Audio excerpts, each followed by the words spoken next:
Let's get started. Good morning, good afternoon, good evening, everyone. Thank you for joining.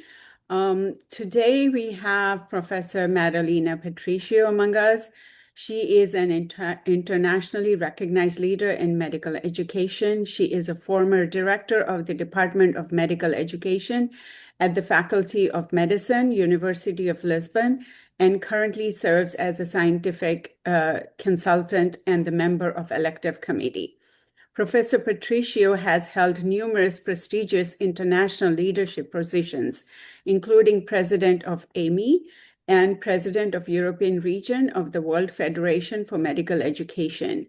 She has made significant contributions to global medical education through her work with AMI, WFME, BEME, UNESCO, and several international accreditation and quality assurance bodies.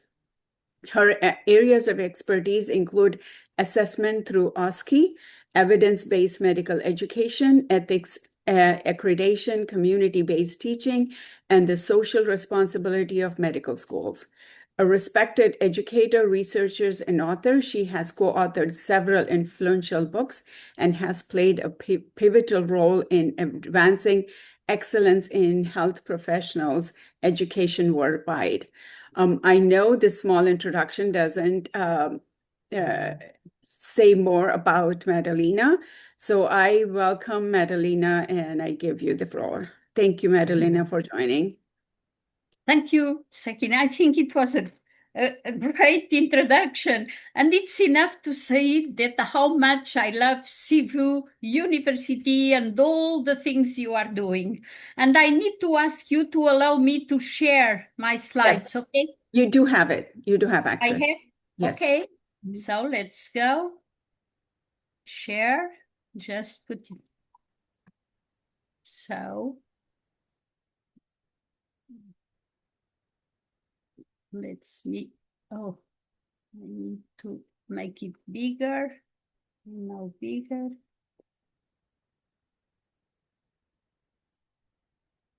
So, congratulations to the organizers for one more challenging initiative. And also, let me say, be welcome to all participants today. And if by any chance you have been trying to attend the webinar in 20th June, I have to say sorry for the problem I had. Let's see if today everything works well. So, the title I was given was AI will not transform medical education by itself. Institutions will. This is a topic, a challenging topic, but not easy, as you will see. And before starting, I have to say that I have no conflict of interest, and also that I used ChatGPT collaboration to prepare this presentation. Let's start with the structure of this talk. First part, AI is inevitable, is unavoidable, but challenges are there. Then institutions must respond to the challenge, are responsible. Third part, what can AI give to institutions? Fourth part, the competencies needed by the future physician. Then some words on my personal experience with AI, and then final message. So let's move on immediately to this first part. And I share with you a slide because this is common. This is what we have around us when we are in our departments. So many physicians, so many teachers looking at the computer, looking and linked to AI. So let's think on this environment. And I'm sure you agree that AI is there, but we can have problems. Why I'm saying this? Because AI is influencing how students learn, how clinicians practice, and also is widespread, but often informal, and institutions' alignment is still limited. And the risk is not AI itself for these challenges. It is the absence of institutional guidance that could be the risk. Which are the current challenges? Perhaps the most important challenge is that we see professional anxiety among both students and teachers about what AI means for competence, for assessment, for identity. And I also list other areas, so much ethical uncertainty, pilot projects that do not scale up, etc. We need to make an important distinction because sustainable integration of AI requires leadership, requires clarity of purpose, and alignment with educational values.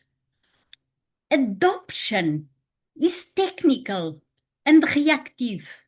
Integration of AI is educational, is institutional, and it's cultural. And technology alone cannot deliver this.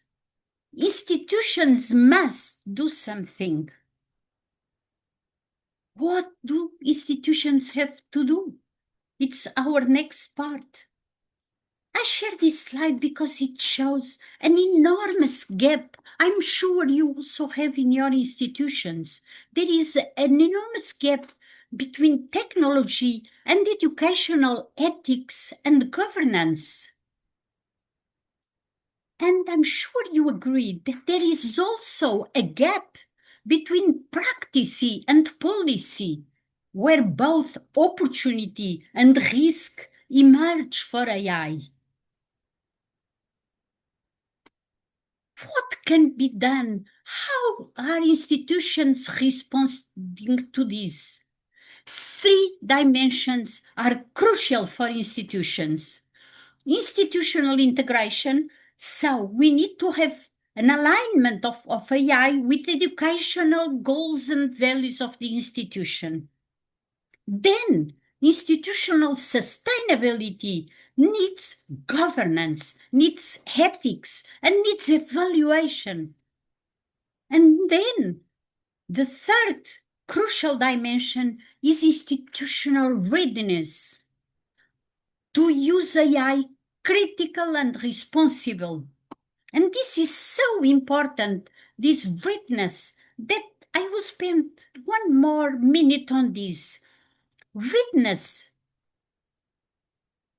means that many institutions have responding, allowing or piloting AI tools, but for readiness, they have to have a clear vision and leadership. Institutions must support students and teachers and pedagogy, and also ensure ethics and professional values. Being ready is not being pro or anti-AI. It is about being prepared. Because it's not enough for institutions to be well-intentioned and simply adoption the AI because it has clear limitations.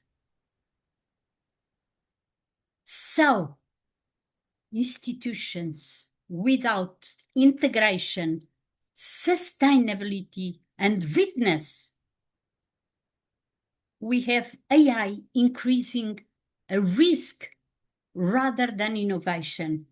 And this brings us to a critical distinction because sustainable integration requires leadership, clarity of purpose, alignment with educational values, what we said a minute ago.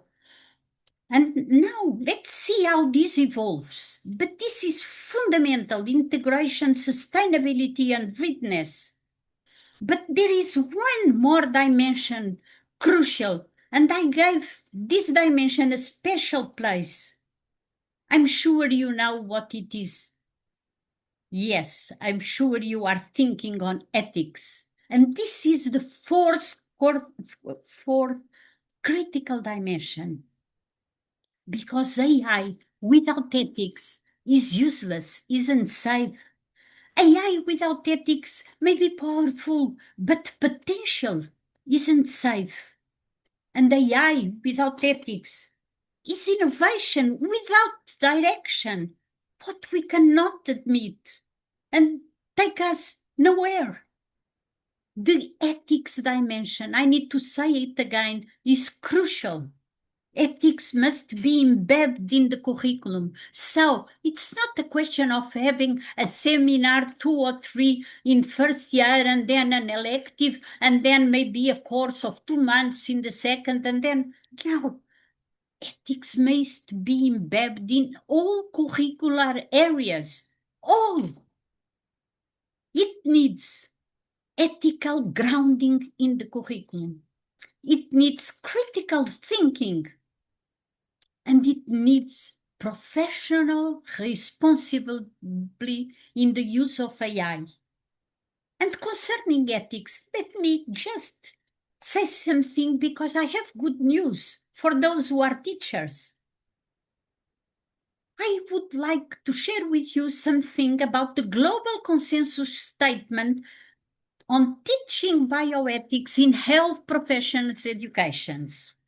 What I'm talking about? I'm talking about an initiative of the UNESCO Global Network on Medical Bioethics and Health Professions Education with World Federation Medical Education Collaboration.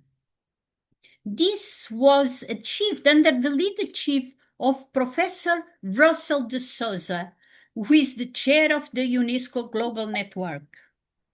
And what we have achieved in a working group of 17 people from around the world was a global consensus statement on the importance of teaching bioethics with 13 recommendations to the schools. And among these recommendations, AI is there as one of the underrepresented area of bioethics. AI should be identified, analyzed, and addressed within the curriculum. The inclusion of AI should be clearly articulated with outcomes and appropriate methods to prepare learners for these evolving challenges coming with AI that are crucial for the future physicians. So we have 13 recommendations to the schools, and the good news is that this global consensus statement is going to be launched soon. But I have more. I have more good news because together with the global consensus statement, we are going to invite schools around the world to share good practice. And the idea is to have soon a repository that will be available for all schools. So instead of every school trying to create initiatives to use ethics when assessing or when teaching and so on, we have a repository where the schools are rewarded but for what they are doing in ethics, and at the same time, they allow examples that could be taken and adapted by schools around the world. Let's go back now to the next part. Why do we matter with this integration, sustainability, readiness, and ethics around AI? Is it worthwhile, really, the institutions that are always so busy and so challenging in this evolving world? Let me share some examples of what AI can give to institutions. And you will see how much important is to create the conditions to have AI really in the institutions, not as an appendix, but something in the benefit of medical education. what can AI give is the questions. Some examples. The first one, AI supports adaptive learning environments that deliver knowledge at the point of need. Yes, with AI, we have just-in-time learning. And this we have not in the past when I studied, when I was young. I'm now old, almost 80. We could not just in time to know, not to know something and go to a place to find the reply. Now, this is just in time. In the past, we just have just in case learning. We learn a lot of things that probably later will be helpful. But AI can support both dimensions. It can give the students the just-in-time learning at the point of need, but it also gives the student just-in-case reinforcement and core knowledge. So this is fabulous. Another dimension where AI is extraordinarily powerful. It's about personalized learning to support students. In the past, if you remember, I'm sure you agree with me, we relied on any guides and other resources to teach the students, to support the students, to give them resources. At present, AI offers so much tools and also the virtual learning companion to tell the students what they should learn, where they can learn, and more important, whether they have learned. So AI means a change, tailored content and pacing, implying targeted feedback and identification of learning needs to the students. This is beautiful. Another powerful impact, AI facilitate precision education.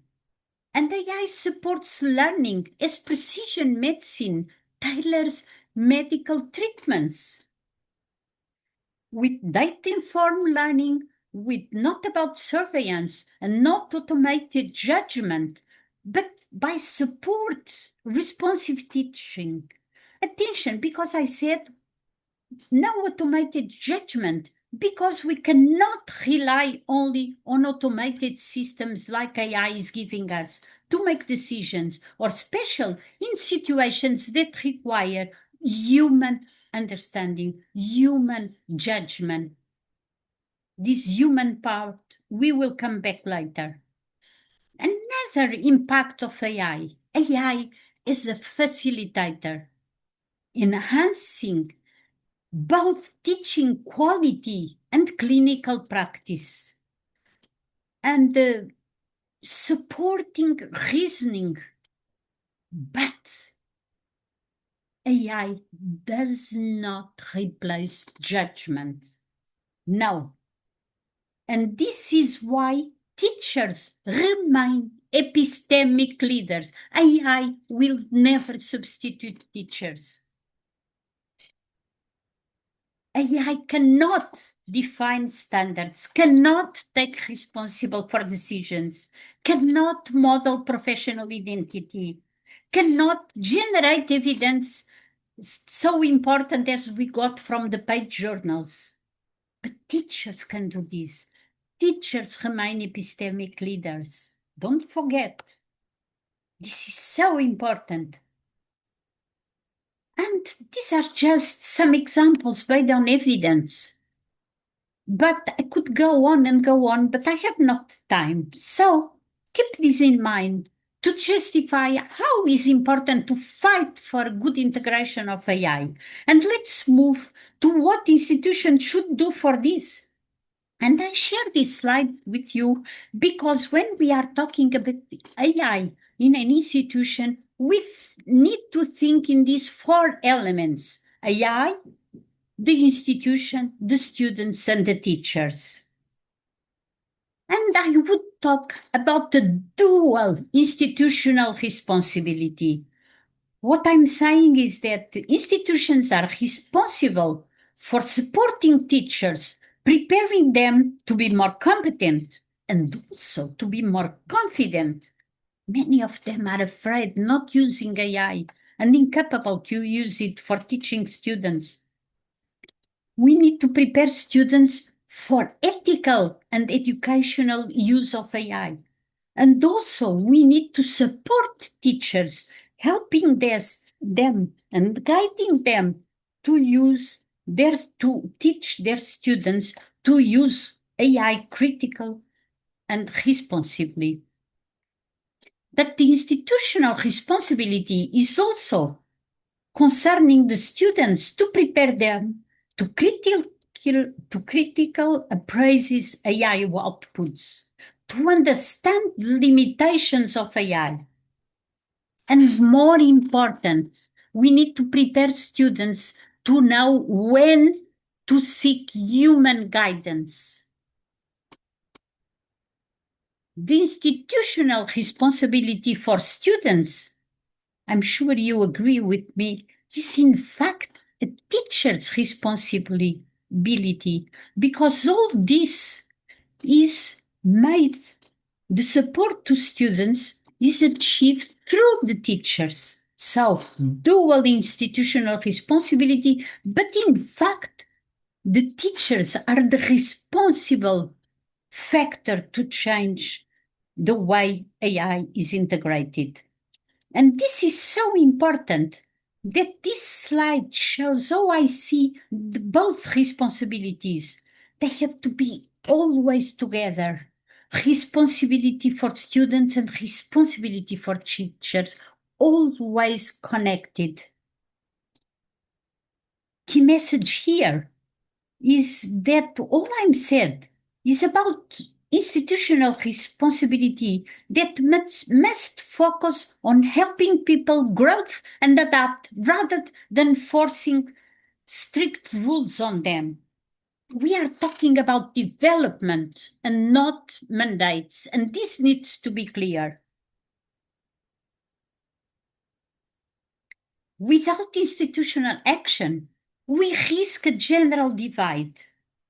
And some institutions will prepare students to work critically and responsibly with AI. Others leave adoption to chance. Oh, it's there.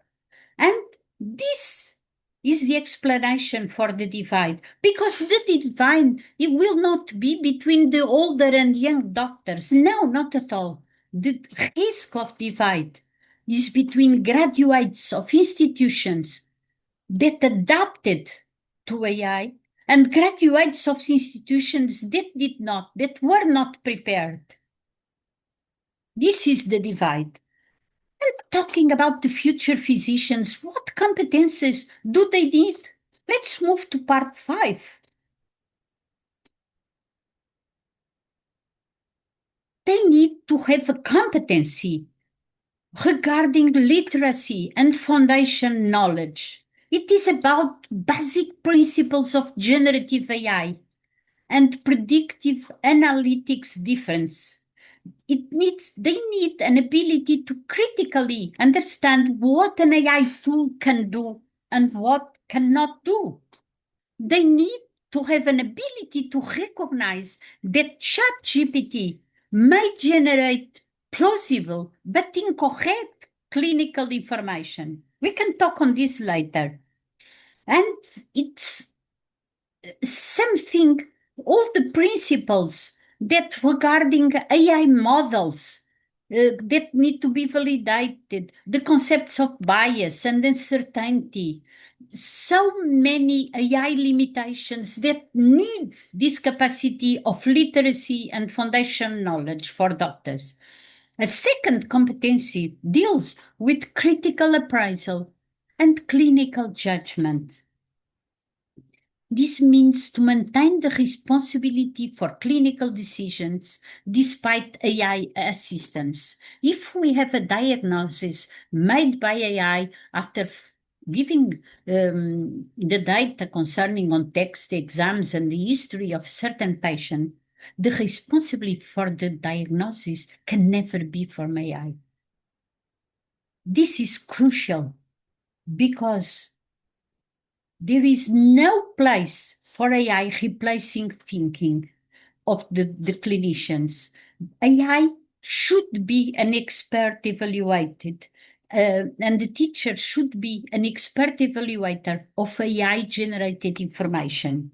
This is fundamental because the physicians need to integrate the AI outputs with clinical reason, and they need to recognize situations where human judgment should override AI recommendations.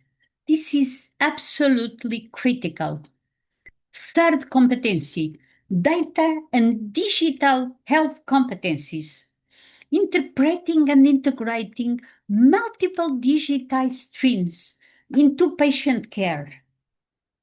It is about how AI will increase work with electronic health records, predictive risk models, clinical decision supporting systems, remote monitoring devices, wearable technologies, and so on. But to interpret and integrate all these digital data systems into patient care, this is a competency fundamental for future clinicians. Another one, it's about applying ethical principles to AI-assisted learning practice.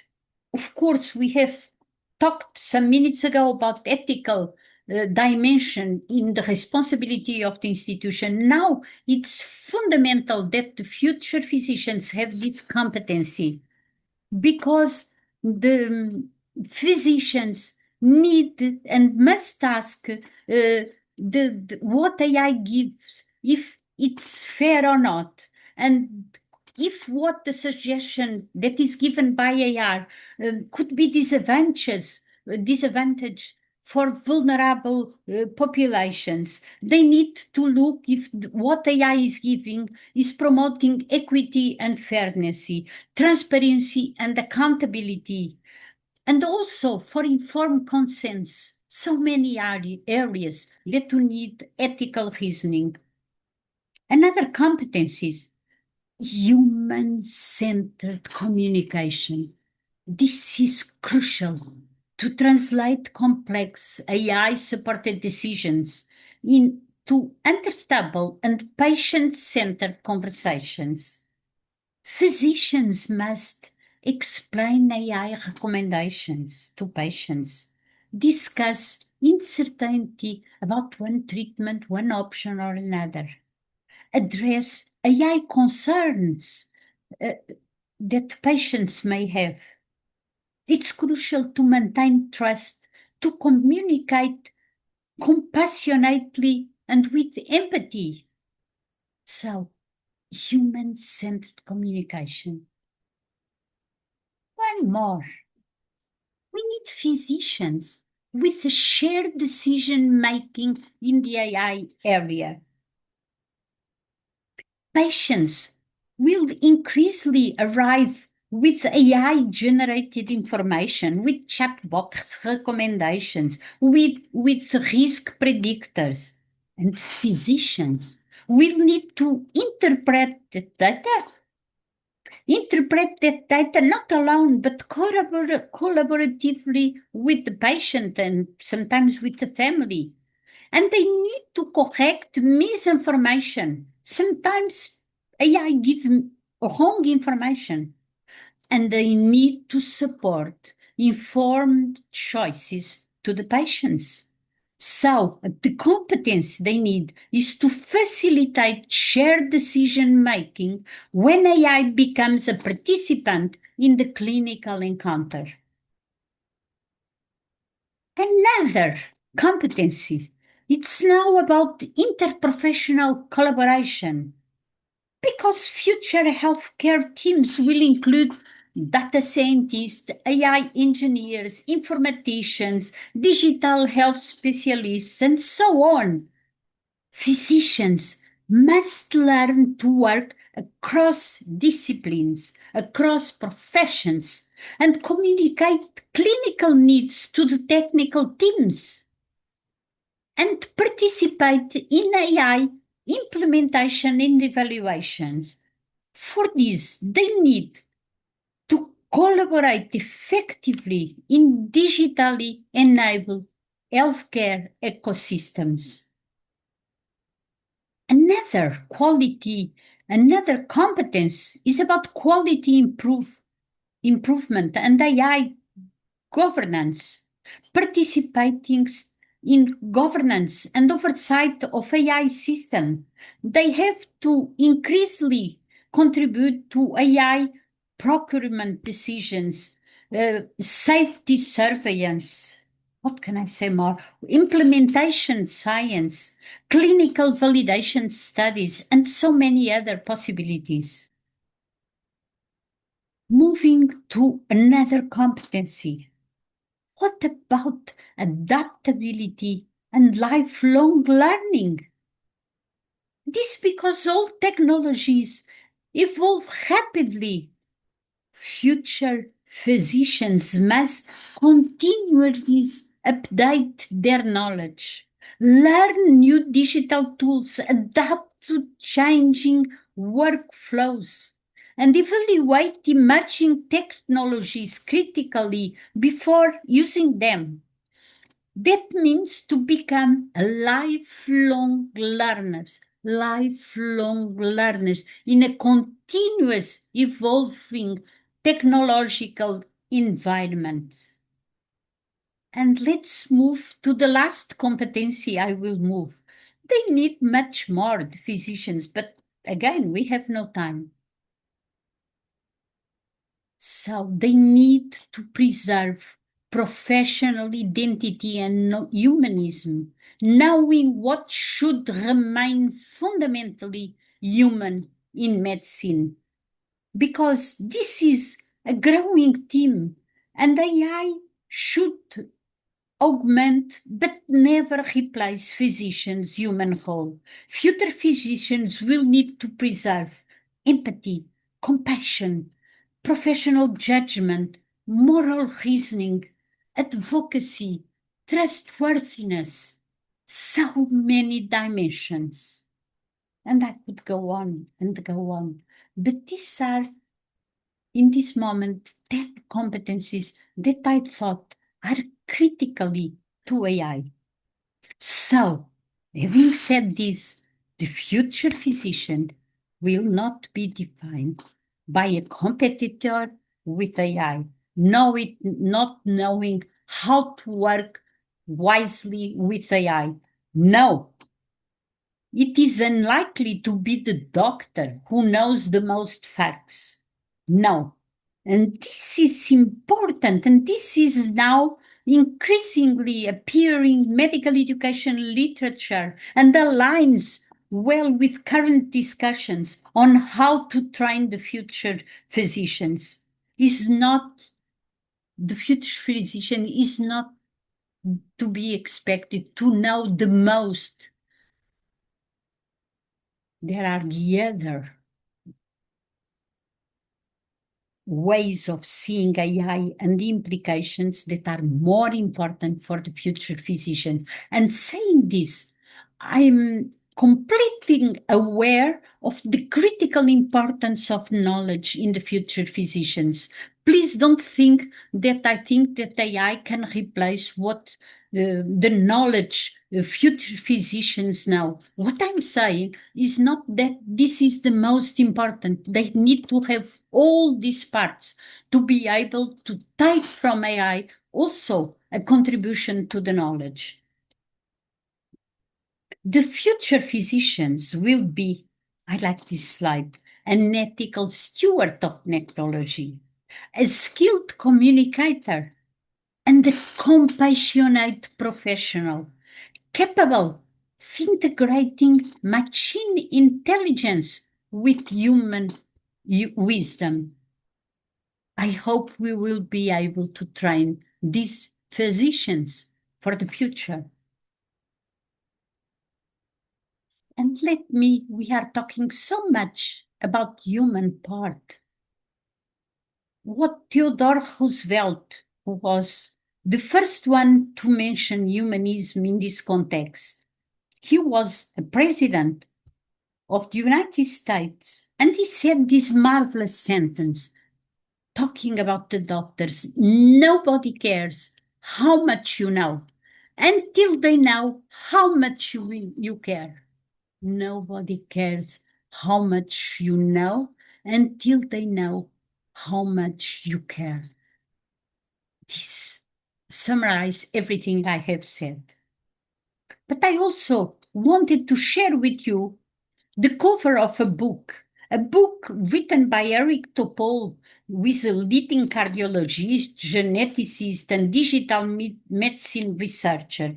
It was a book from 2019, and the old title is Deep Medicine: How Artificial Intelligence Can Help, can Make Healthcare Human Again.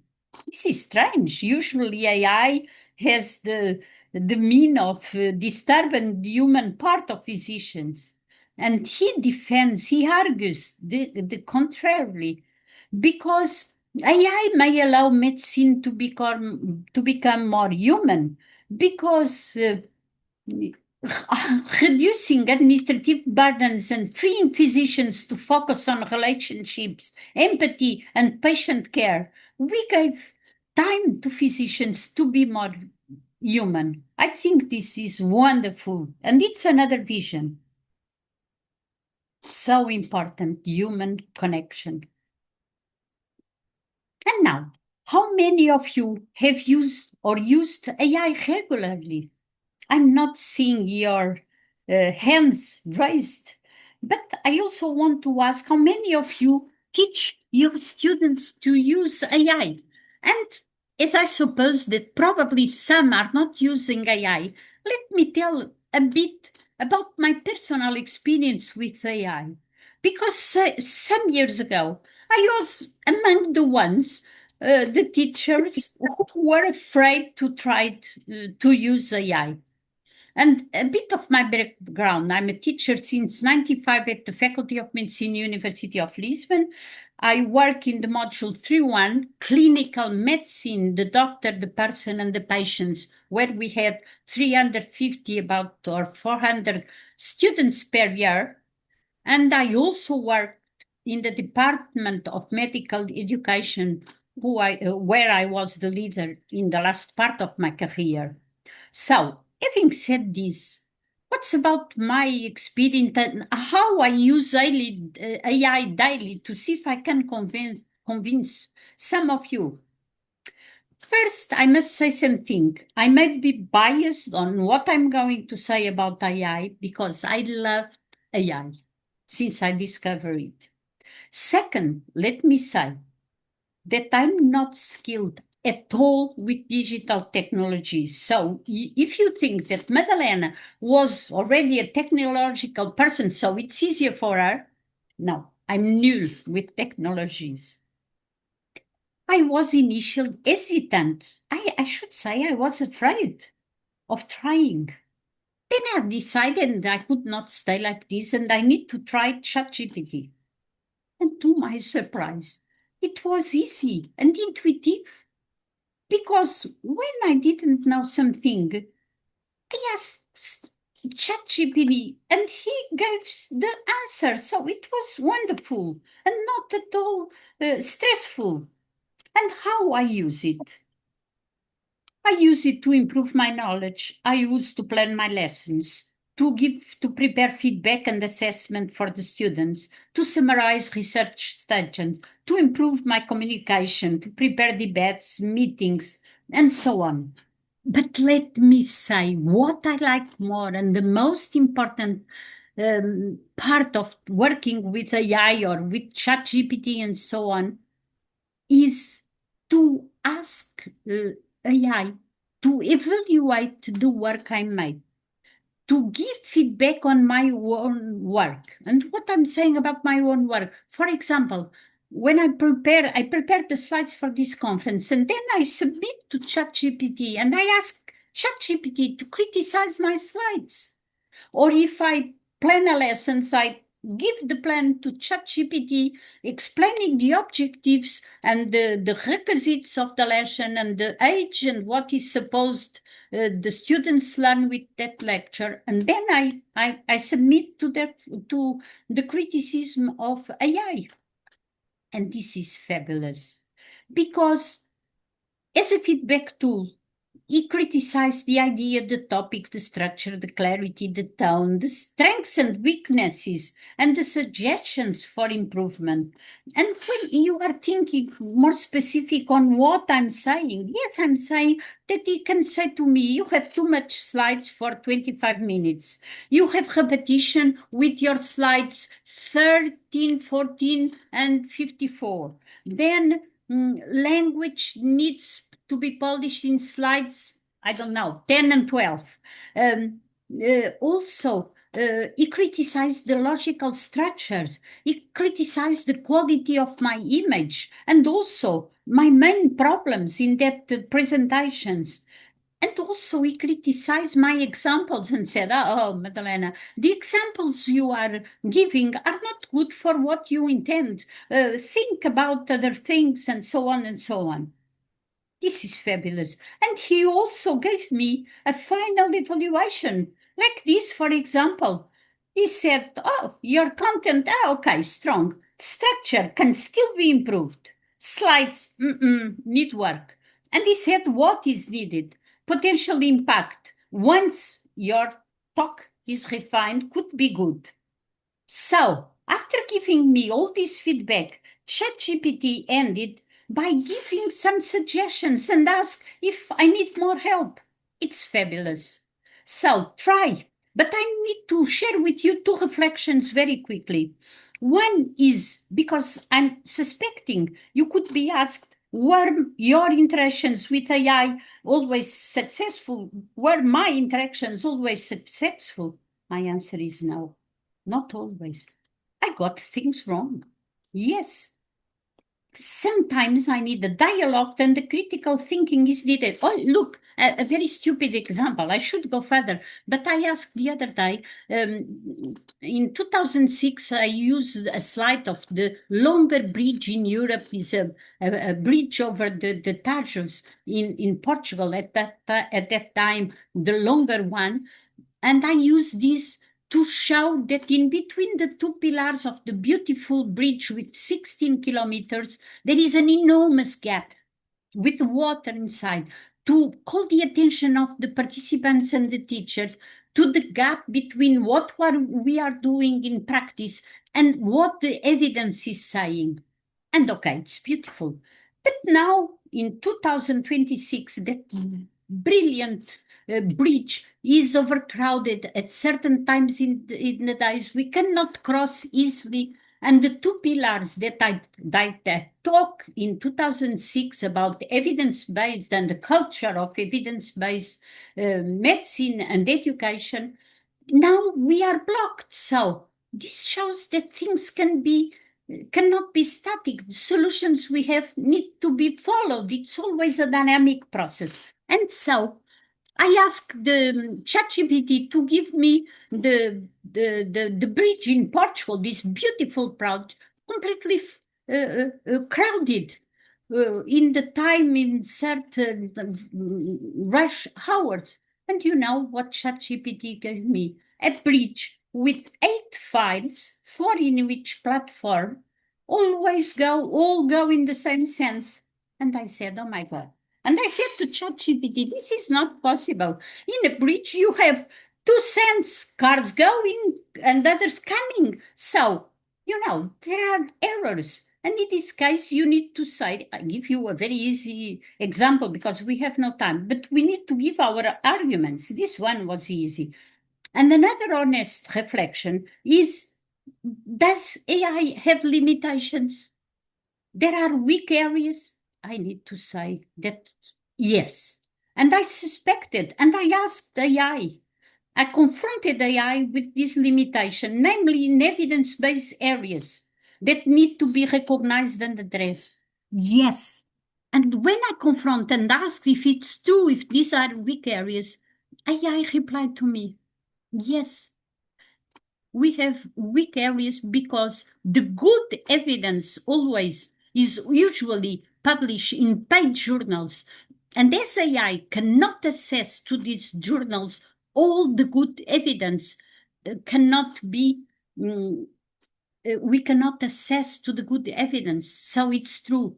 But you can do this, do this, do this. So it gives me, go to Medline, go and do this, to complement what we are telling you.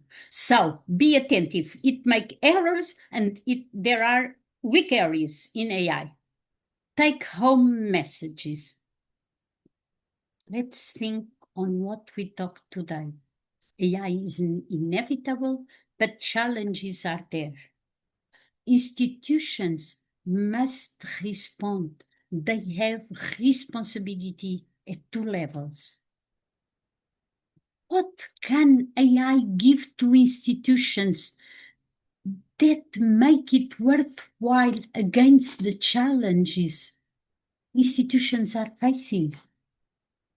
The competencies needed by the future physician to work in an enabled AI environment.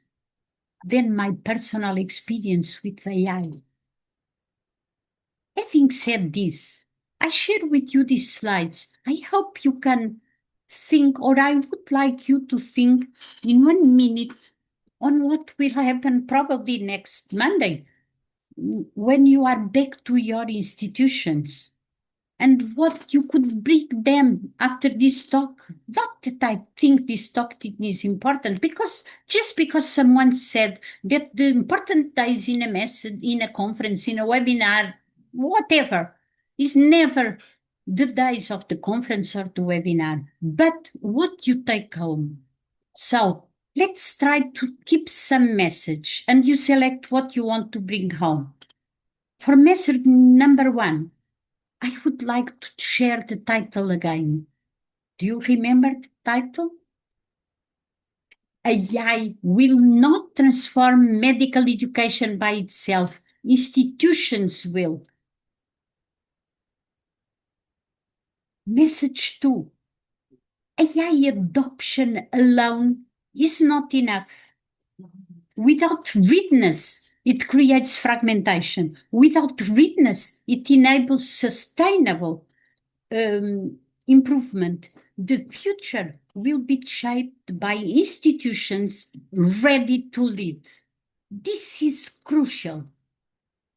So, we are talking about adoption, integration, readiness, and sustainability.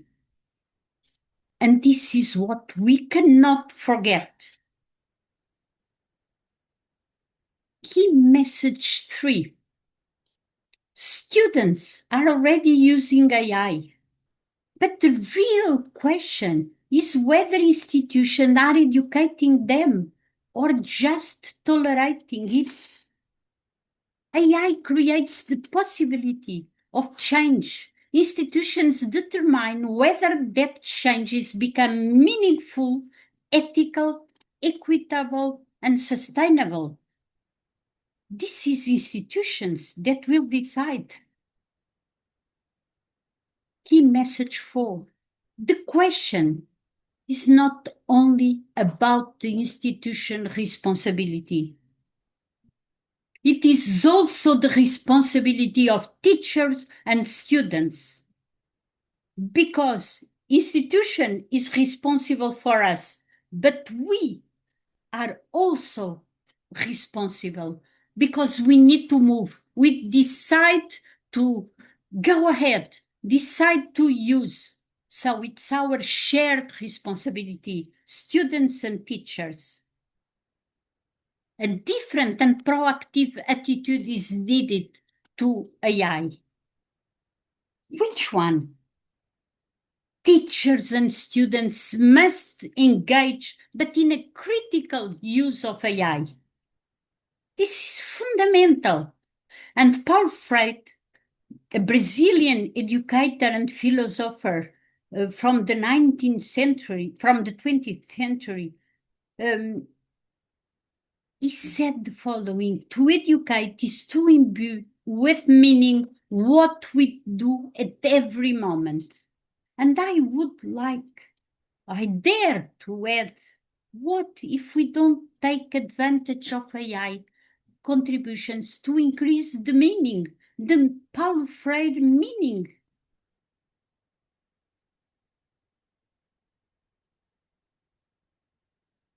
What if we don't use AI in the future?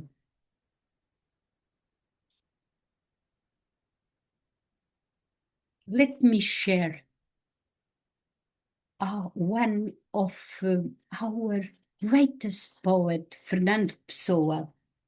He said, there comes a time when we need to abandon the clothes we used, which have already taken the shape of our body, and forget our paths, which always take us to the same places. It is time for crossing, and if we do not dare to make it, we will have remained forever on the margins of ourselves. No one wants to remain forever on the margins of ourselves. No. Let's go beyond AI adoption in our institutions with enthusiasm, with ownership, and with passion. Thank you. Obrigado.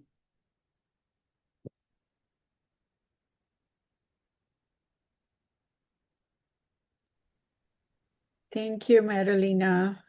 It was an awesome and very educational presentation. Anyone has any questions?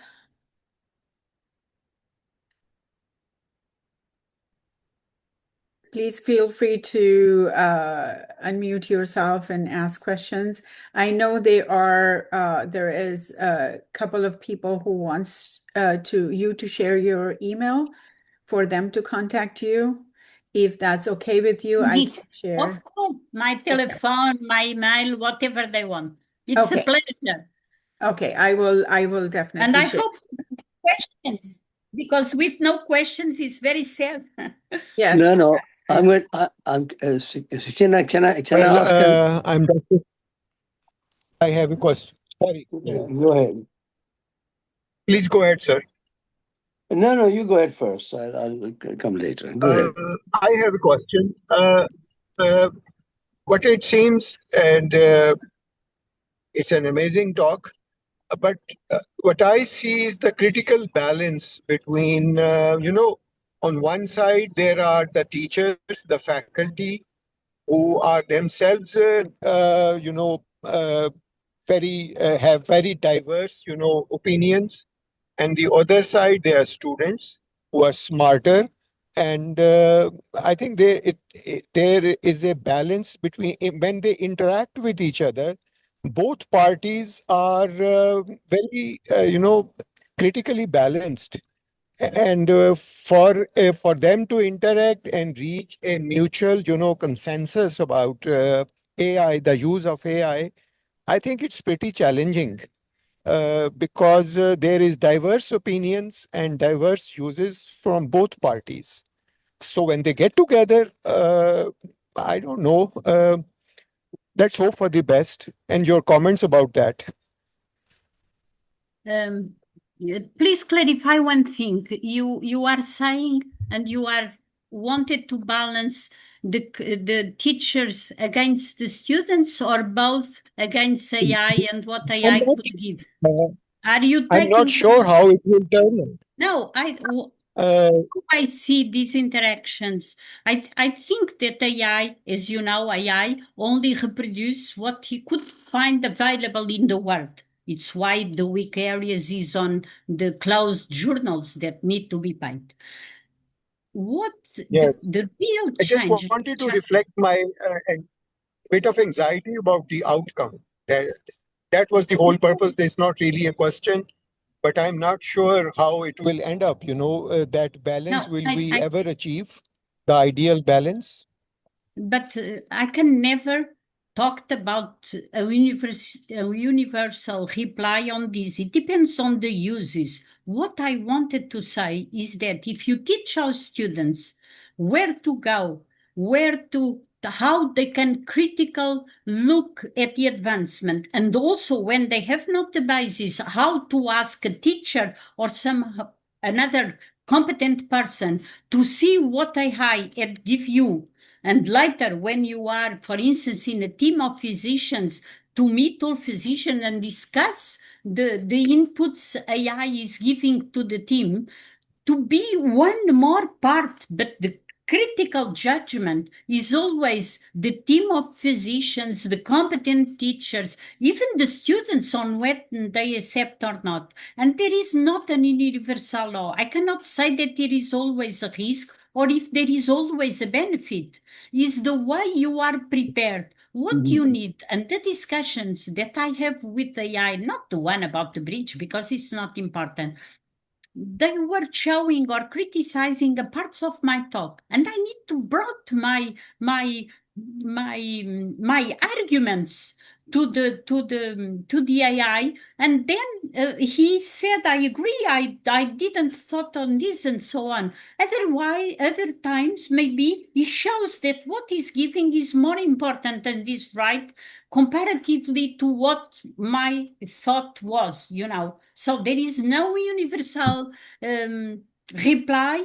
What is needed at the institution, your teachers in the institutions, put the students, train the students to use to critical see what AI is giving, what are the kind of questions that need to be made, and also they need to be critical of evidence that was given by the students and so on. You need to be competent also to deal with AI. I don't know if I reply. So, Madalena, Yes, you should we have hear? a very, very elaborate answer. Thank you very much. And I think here, where you started, the role of leadership is the key feature, I think, in all this. Thank you very much for the elaborate answer. Okay, thank you. So, Madalena, what I got from your lecture, it was an eye-opener, of course. As always, you are prime of CVU faculty, honorary faculty. You always come with bright ideas. Let me confess, I use AI a lot. Ever since I've been introduced to it, I use it a lot for two reasons. A, it improves my language, because English is not my first language. No. So even though we can write, in English, whatever, but it's not the same. So when I'm writing, I write a paragraph or a chapter or a phrase, whatever, and then I ask Gemini, please polish it. Yeah. And the same material looks alien to me because it's as if it's somebody else's. So that's one thing it's a great use. The second thing I use AI also is for gathering references and rechecking with PubMed or Google Scholar. It's almost saying that we used to go to the libraries to gather all that. Now it's everything available here. So that's what my question to you is. Of course, the third thing I'd like to say is the crux of the matter in your conversation was ethics. Ethics, ethics, ethics. From a student point of view, from the patient point of view, from the teacher's point of view, ethics is what's important. So that's a fulcrum on which your talk balances. That's wonderful, and ethics is my favorite subject, so it's wonderful. My question to you is that as the technology advances, and like you mentioned, that students have to learn what is happening, should we teach algorithms how to develop algorithms? Should we teach what? The fundamentals of AI, like algorithm development, like the biomechanics, because I know some colleges in London do that. So for example, after third year of medicine, they can take a break for a year and do AI in which they learn bioengineering. And they're working on the algorithms. So I think that's a question, that should it be a global thing? Should we consider that? Because that is a possibility it might come. And finally, I would strongly recommend that, like in the UK, ethics is now being taught across the curriculum undergraduate. Lived. Sorry? Should be lived with the students, is not just talked. No, it's a part of curriculum now. It's a medical curriculum. Yeah. It's in like module from first to final year. So my question is, again, this is a technical thing. How do we teach our students to learn the algorithm or avoid biases, for example, or like you mentioned, marginalized populations, because that data is insufficient. So these are three things that I'd like to ask you. Okay, let me see if I can come close to the first one and two. The three is about the first one. Remember me, I put one and two, and I lost your first point was about. Well, the basic question is integration. How do we integrate? How do we teach our students to learn the algo? Should we teach them? Should they go for engineering classes or invite somebody? This is a phenomenal. Yeah, I think my reply, although I'm not, I cannot. There is never a reply that a recipe in education. Some courses, some institutions, if they have the resources, if they have fantastic course in that area and personalized teachers that can help, for sure they should use. Other courses, other universities, other kind of students that are different and where you have not these resources need to find what they have to do this. I think a fundamental competency that we need always to have in place, being with these courses, advanced or other ways they found, is to train the student to discuss ethical dilemmas, to take the perspective of the other people, because usually we are so sure about we think that it's the best that we never take the arguments of the other. And I think to use AI critical, we need to learn this capacity of always being, like say, as an advocate of the devil, to have always and to respect the other part and to understand that although for me with evidence-based and knowledge I'm sure I'm proposing the patient the best treatment, maybe for his beliefs and for whatever he believes he wants another solution. I need to respect, I need to put myself in the skin of the patient, and I need to learn to do this, always respecting and always trying with empathy and compassion to try the patient to what I believe is the most appropriate. But I have not a recipe for all. Anyway, discussing dilemmas and this capacity of seeing the other perspectives, I think, is fundamental. In terms of the last questions, can you formulate again your last question? The technical, the last. Yeah, the question is that because it's rapidly changing, I mean, I don't know how it works. Algorithm, for example, the biases. Should we have a module, for example, a competency-based module for bioengineering to learn about the finesse of AI?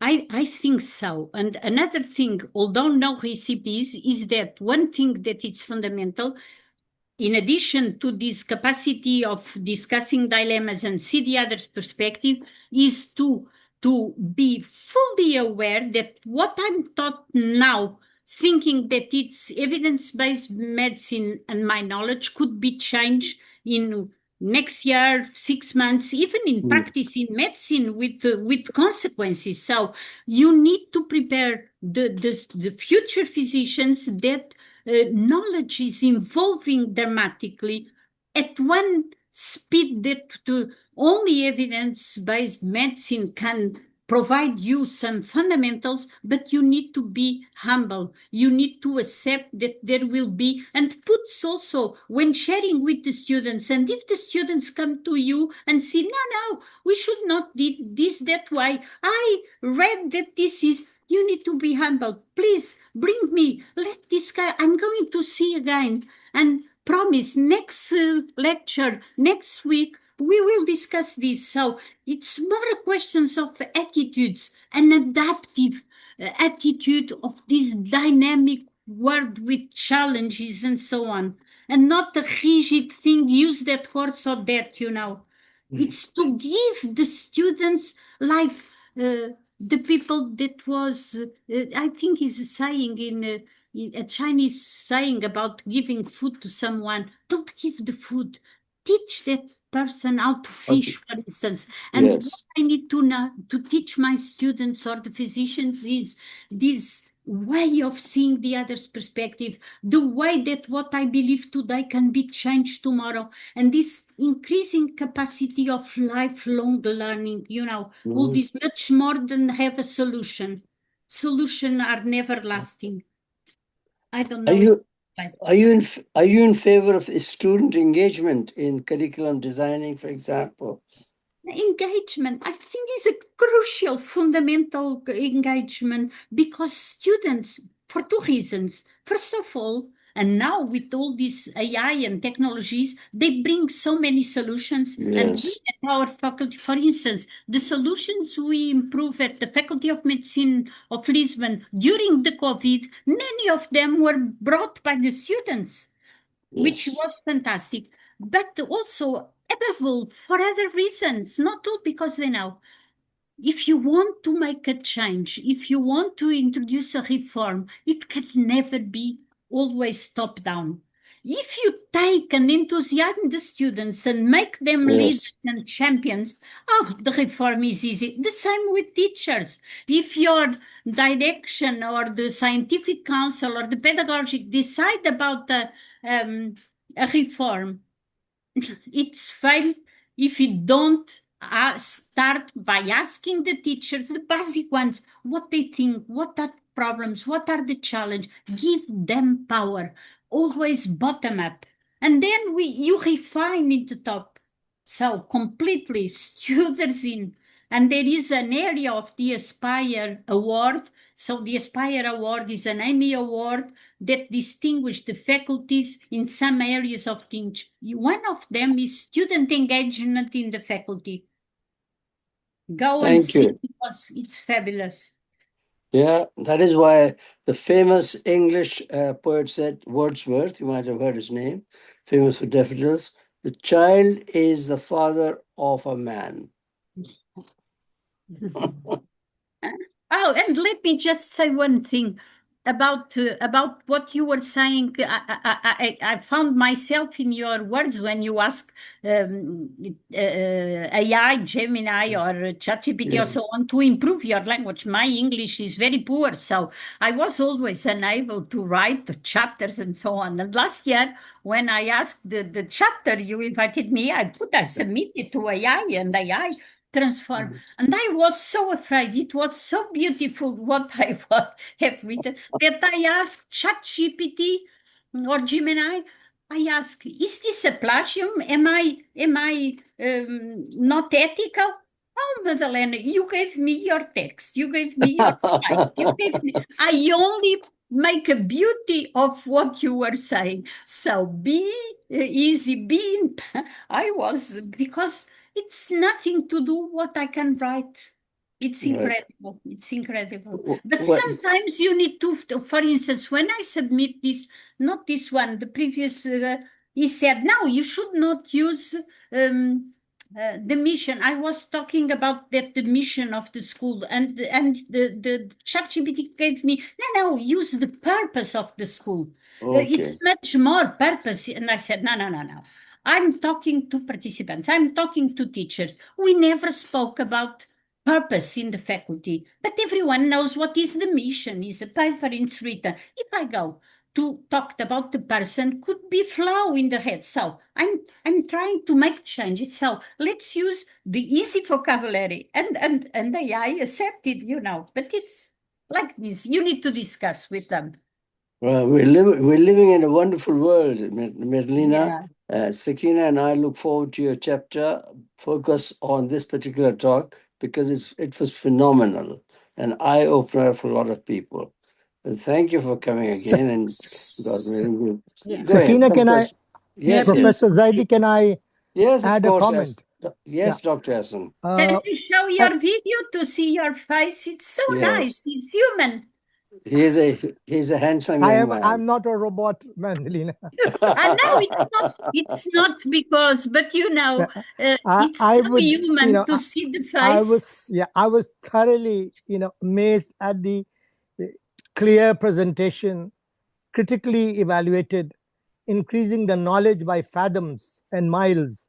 The only two comments I'll make is they are all sayings of an old saint.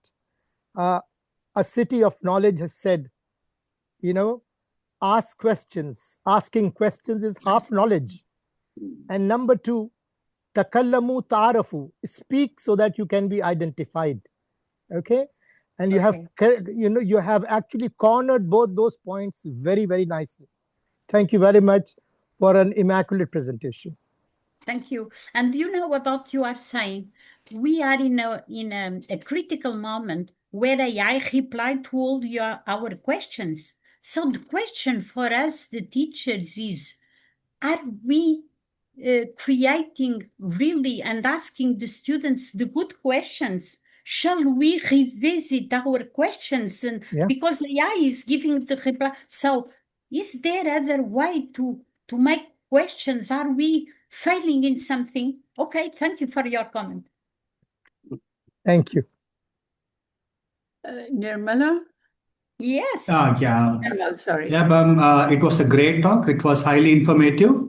The question is, what is the impact on the mental health of students who are already so much into the mobile and the screen usage? They are already the digital natives. And do you have any remedies for them? Impact on mental health. Once again, there is not something that I could say that applies. I think the mental state is something so individual, and to go out of a mental state when it's not a deficient, but I'm talking more about stress and so on. We need to find the cause, the roots, what causes. But in terms of AI, this is why institutions must be there and teachers, because the mental the problems the students may have is to see some that already are using AI and give things fantastic, and they are not able to start because they think it's something very, very difficult, and there is not a first class look. Enter in ChatGPT like this, ask this, then refine, then now what you need, use Gemini this way. We need to make available these courses because they create an idea that this is so difficult. I'm so stupid because I'm not. So I think it can make low the self-esteem of teachers and students that are not using it. This is my first concern. If I make those people it easy to try and to start, then I cannot say that they cannot have mental problems. But in terms of AI, my first concern is to give confidence to everyone and have some basic courses that they see how easy it is. Because if not, they put them in a lower scale comparing to the others that use. And the ones that used, I saw this in my friends, never explain how they like to be and to wear. Oh, but how could you give this? It's not sane. It's incredible. So teach them, make everyone equity in the access to AI. Equity. Okay, ma'am. Thank you. Thank you. Dr. Abida? Yes, thank you so much. Madalena, thank you so much for the excellent presentation. I enjoyed each and every bit of your presentation, and coming all this from a seasoned educationist like you is really inspirational and phenomenal. Okay, so I would just like to make a comment. I'm from Pakistan, Islamabad, and I've been doing training on AI and different tools, especially the precision education, personalized learning, adaptive learning. That is very close to my heart. So I just have a brief comment that when you were talking about adaptive learning and personalized learning, so using AI tools without identifying competencies of a medical school, it is a challenge. So the medical schools, they need to really up their game, especially in LMIC countries where the schools are still following the traditional curriculum. And if they have not defined the competencies of their curriculum, so it is really difficult and they have not digitized their curriculum mapping and outcomes and their results and their assessments. So it's really difficult to use the huge benefits of adaptive learning. because these AI tools, they are just one click away. I've been doing a workshop in the recent AMI on the precision assessment. And in the last couple of years, I did different workshops on the precision education. And I think the medical colleges, they really need to identify. So if they are not really following the basics, they have not identified the competencies. So, capturing the real potential of these AI tools, that is, we cannot imagine that. So I just have a brief comment. I really liked just in time and just in case learning approach. So we will be still confined to the just in case approach if we are not defining our competencies. Just in time is only possible if we have really mapped our curriculum competencies, and then we can really help our students. Thank you so much. I think you summarize everything. I think when we are talking about adaptive learning, if the prerequisites for one institution are not there, we are failed. If we have not objectives, if there are not, nothing is defined in the curriculum, you don't know from where you take the students, where you want them to achieve, what are the competencies for the future doctor, there is nothing you can have. So it was supposed that this is in place, and it was only the challenges of what can AI bring more.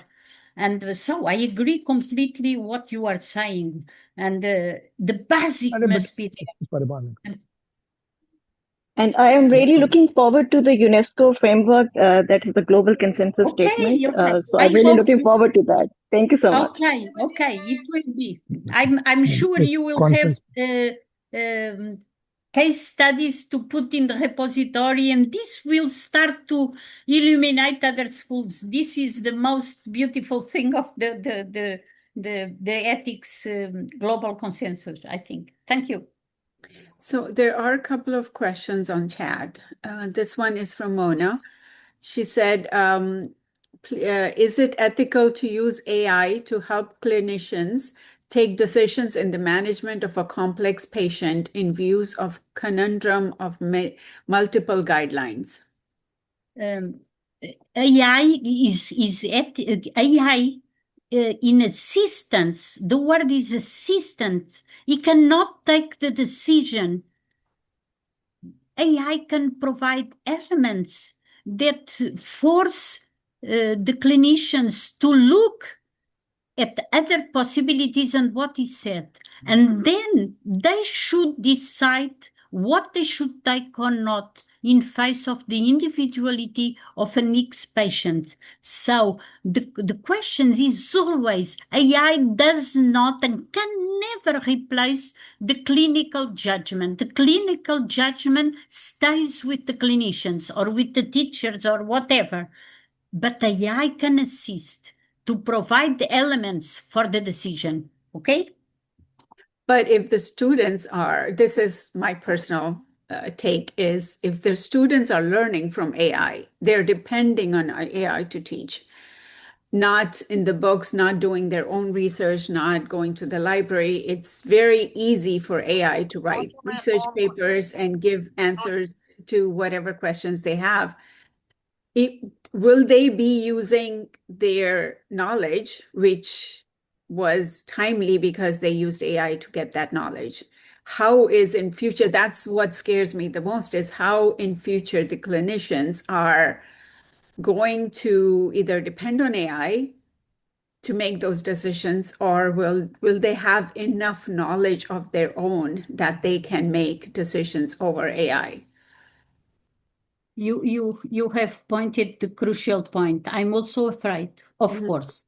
And it's why the faculties and the teachers need to prepare students, need to show them cases that if we ask something to the AI, look at this reply and why this is wrong, etc., etc. They need to talk to the students to show that they can, combining with what is evidence-based medicine, needs to be combined always with what AI is given. And also they probably need to be confronted or to ask the help of an older professor, of someone competent, because students have not the capacity to criticize the elements. And if AI is taking without judgment everything that circulates. And there was even a case, a dramatic case, that it's now published in one of the best journals in medical education. I don't know exactly what, that a fake diseases was created by circulating papers, false papers, and so on. So the danger is there. And of course, I agree with you that if students are used to take this and to put this in the replies in the tests and so on, just based on AI, it's dramatic. But you need to show that the things they are getting sometimes are wrong and what they need to do, and also teach them at the same time how to use the how to critical read a paper, on how to critical the evidence they can have, and so on. I agree. There is not again a solution, but it's part of the process of training them, for sure. There is another question from Ibrahim. He said, how can medical schools ensure that students do not lose their clinical reasoning skills in the era of artificial intelligence? This is, first of all, you need to show again to the students the dangers of only rely on AI. Second, also probably you can use or have situations when you do the opposite. You ask students, or for instance, all in class when they cannot access immediately to AI, etc.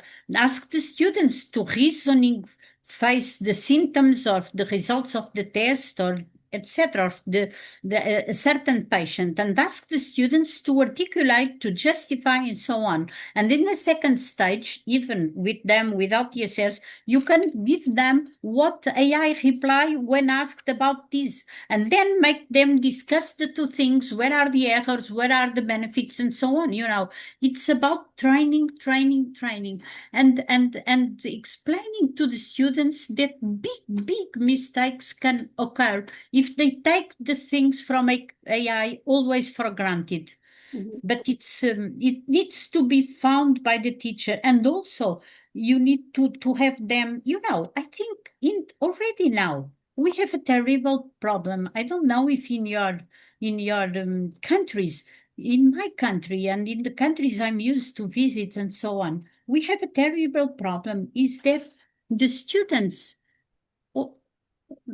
the majority of the students leave our schools saying that, and they came when I was the director of the Department of Medical Education. They knocked at the door and entered and came and said, Professor Madalena, I'm taking 20 in internal medicine, 19 in epidemiology, and that. I'm the best of the class and so on. But when I am in front of a patient, I don't know. I cannot move and go on. So I think there is a crisis, a brutal crisis in our universities, because we are not teaching how to develop the critical thinking, how to develop critical diagnosing. I have one professor at the faculty, my faculty, it's fabulous in that area. But usually they don't know.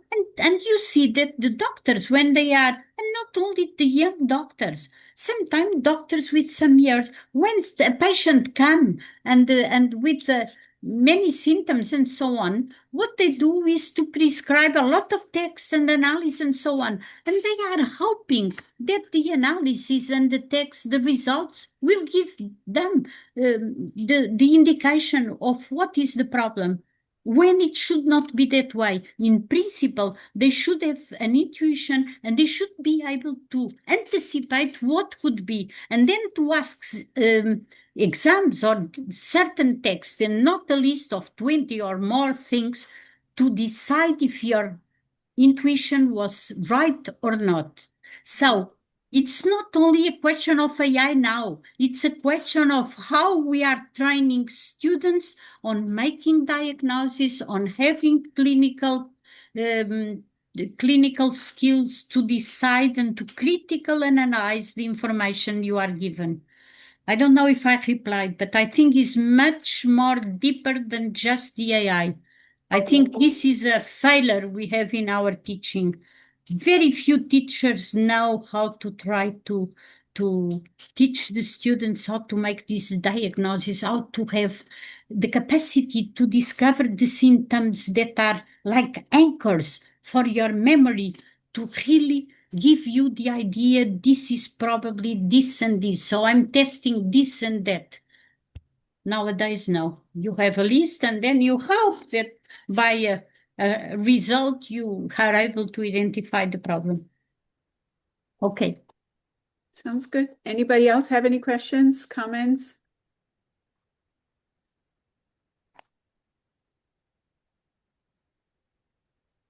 No? I'm good. Thank you so much, Madalena. It was an amazing presentation, a lot of eye-opening suggestions and comments. Thank you so much. I really appreciate your time. Thank And you. we'll see you all next Saturday. We have another webinar next Saturday by Dr. Anuja. She is going to talk on simulation. So Okay. thank you. Bye. And sorry, if I don't join you on Saturdays, it's because of all my family. I know. No worries. No worries at all. Thank you. Bye. Thank you so much. Thank you. Thank you, Madalena. Go have your delayed lunch. Okay, thank you.